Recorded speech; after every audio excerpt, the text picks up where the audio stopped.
Spiritual Direction from Dante, Avoiding the Inferno, a book by Father Paul Pearson of the Oratory. Canto 31. Topics: The Power of Silence, Perspective and Experience in the Spiritual Life, Natural Gifts and Supernatural Glory. Robert Cardinal Sarah, in his recent book, The Power of Silence, Against the Dictatorship of Noise, argues that interior silence is a foundation of the spiritual life. Interior silence requires at least some attempt at exterior silence, blocking out the noise from entering our minds, like astronomers who head out into the desert to escape the light pollution that will interfere with their observation of the stars. Our minds are overstimulated by being perpetually bombarded by images and sounds. And like a small child suffering from ADHD, we often find it hard to focus, hard to filter out the constant chatter. If we are to lift our minds and hearts to God, we need to escape the background noise and rediscover the power of silence. The images of speech and listening set the tone for the beginning of this canto. As we prepare to descend into the pit of hell, we are given time to reflect, along with Dante, on what St. Paul calls the smallest of members, the tongue, which is also the most difficult to control. Whether we are involved in conversations actively, by speaking, or by passively, listening attentively, we are still accountable for it. Dante erred by his avid listening to the mudslinging of Master Adam and Sinon of Troy. By participating, even passively, in their conversation, he, too, is tarnished by it. As the ditches of fraud have taught us in many different ways, communication is a powerful thing, and therefore also a dangerous thing, and to be used carefully. Perhaps this is part of the reason so many spiritual guides encourage silence, and so many religious have times of enforced silence in their daily schedule. Here, Virgil and Dante walk on with no more conversation. In line 10, here nothing is quite what it seems to be, as in those deceptive moments at twilight when we can easily mistake what we think we see. In all fraud, appearances are deceiving. The intention is to build up a false front that will take in the observer. In the spiritual life, what you see is not what you get. Temptations come in alluring disguises, which should not be surprising since the devil is the father of lies. Making good choices about decisive moments in our life requires careful discernment over time, best done in silence. Often we plunge ahead impulsively before we can even see clearly. When we cannot see for ourselves, we need the guidance of someone with a fuller perspective and greater experience. Despite the twilight that makes seeing very difficult, the sound of the trumpet's blast comes through like a foghorn in line 12, louder than the loudest thunder. But even this loud signal is deceptive. When Roland blew his horn at the Battle of Roncesvalles, as Dante reminds us, the signal was clear. The enemy's army was no longer retreating, but had turned and was now attacking. Roland's signal alerted his troops and saved the day. But what does the blast on the trumpet mean here? Is a battle about to be waged? Is some danger approaching? What does it signify? It is deceptive, not because it is weak and difficult to sense, like visual images at twilight, but because this signal itself, clear and loud as a sound, could be interpreted in different ways by the hearer. The sound is clear, but the meaning is not. Dante's apparent vision of towers, or so it seemed, adds another layer to the deception. He thinks he is entering a fortified city, but Virgil warns him of his mistaken conclusion and says, "Imagination tangles you in knots."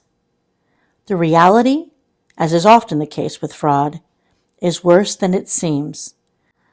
And Virgil knows he needs to prepare Dante so that he won't be terrified by the shock. In line 28, Virgil ends his warning by taking Dante by the hand affectionately, another sign intended to soothe Dante's fears and prepare him for the reality he will soon discover.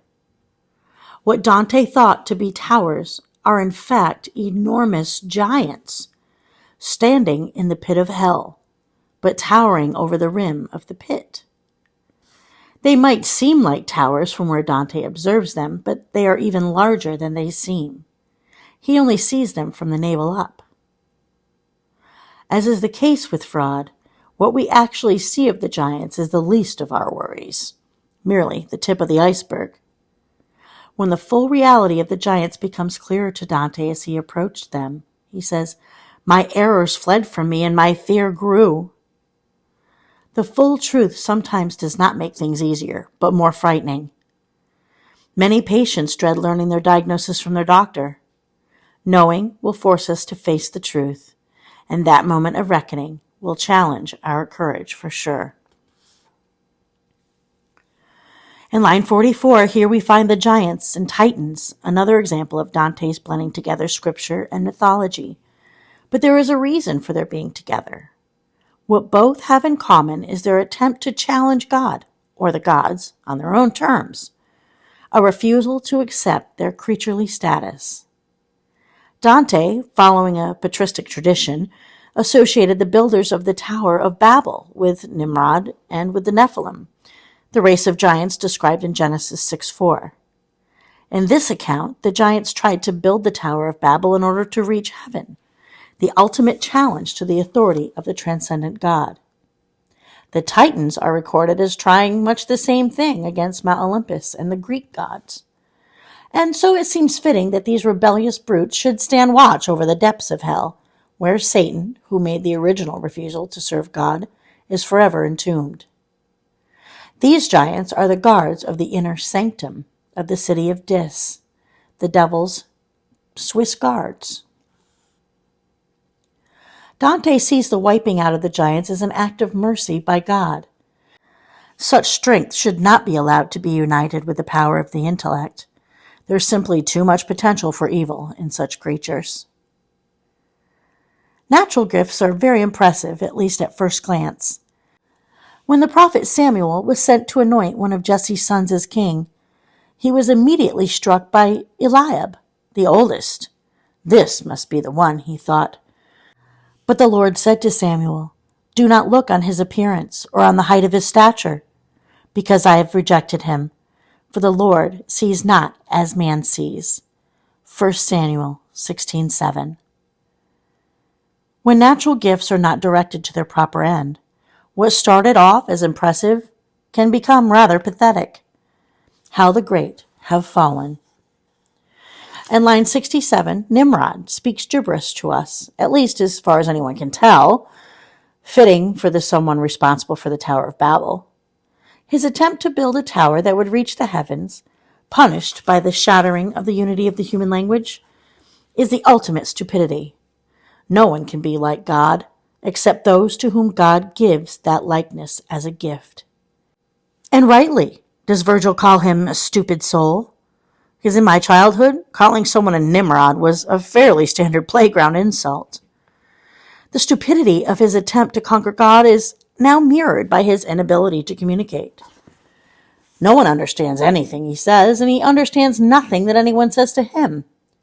His communication, loud though it is, doesn't signify.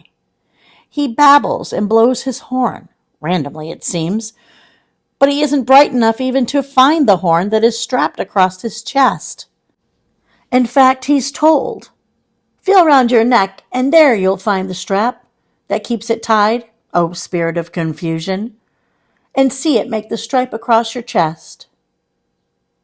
This inability to communicate is an image of the ultimate stupidity of challenging God, and will be the recurring theme for the rest of the Inferno, reaching its fullness in the person of Satan.